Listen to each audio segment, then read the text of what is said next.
सच्चे नमस्कार, मैं हूं पंकज उपाध्याय। आप देख रहे हैं अनंत वार्तालाप सीरीज में। आज बात करेंगे इंजीनियर श्याम सुंदर पोद्दार जी से। आप उड़ीसा से हैं, हम हरिद्वार में बैठ के बात कर रहे हैं। हरिद्वार में इसलिए बैठ रहे हैं कि इन दिनों 2 दिवसीय कार्यकारिणी की कार्यशाला चल रही है अखिल भारत हिंदू महासभा। पोद्दार जी, कार्यक्रम में स्वागत है आपका। सावरकर और गांधी आमने सामने कब से आना शुरू हो गए और दोनों लगातार एक दूसरे के विरोध में विमर्श का विषय बनते चले गए। ये नेहरू की देन है कि इन्होंने देश का विभाजन करके तो इनको तो सत्ता हस्तांतरण हुआ। इन्होंने 1945 का जो चुनाव था वो यह कहकर जीता कि देश का विभाजन नहीं होने देंगे। देश का विभाजन किया तो इनको डर लगता था कि कभी सुभाष बोस यदि इंडिया में आ गया तो सुभाष और सावरकर हमारी कुर्सी को पलट देंगे। तो इन्होंने पहले दिन से ही जो लोग क्रांतिकारी मूवमेंट पे थे उनको विकृत मानसिकता वाला नेहरू बोलने लगे और उन्होंने पहले तो गांधी मर्डर केस में सावरकर को पकड़ाया। उनको डर था कि 14% वोट पाने वाली हिंदू महासभा 1945 इन्होंने तो देश हिंदुओं के साथ गद्दारी की, देश का विभाजन करके वो 1952 में हमको हरा देगी। तो सावरकर को गांधी मर्डर केस में और सावरकर को फंसाया। इसका प्रमाण 2 है।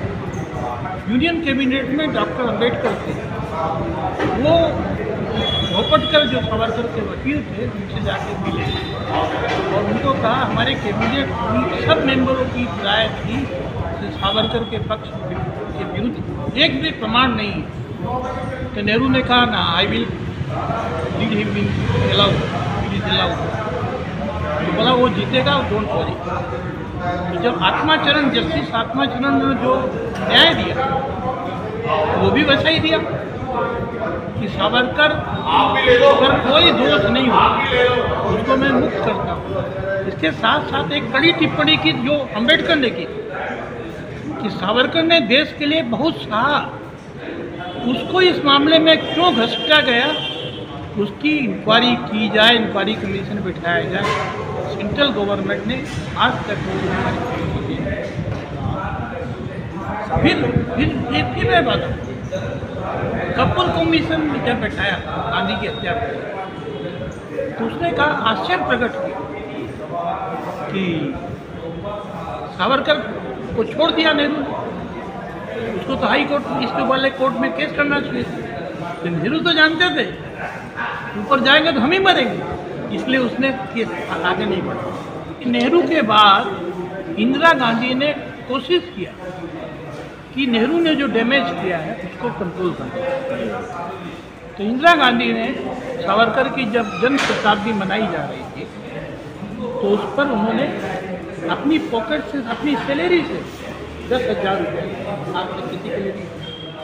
सावरकर पे एक पोस्टेज स्टाम्प निकाला और उस जन्म शताब्दी समारोह में जो मैगजीन छपी थी उसके लिए उन्होंने बहुत फैंटास्टिक मैसेज दिए। वो मैं भूल जा रहा हूँ, वो अकल्पनीय है। बाद में क्या हुआ, जब सोनिया गांधी आई तो ये कम्युनिस्टों के मणिशंकर अय्यर के चक्कर में फंसा। आप तक सच इसलिए नहीं पहुंचा। आपको मालूम है कि 1942 में अंग्रेजों के दलाल थे कम्युनिस्ट पार्टी और मैक्सवेल और पीसी जोशी के बीच समझौता। मैक्सवेल का होम सेक्रेटरी, उनके चरणों में उन्होंने कम्युनिस्ट पार्टी की सेवाएं रखी, राइट। तो ये स्वाधीनता के बाद का इतिहास अंग्रेजों के दलालों द्वारा अंग्रेजों के दलालों के लिए लिखा गया, इसलिए आपको सच नहीं मिला। ऐसे किसी दिलचस्प कहानी के साथ फिर से भेंट होती है।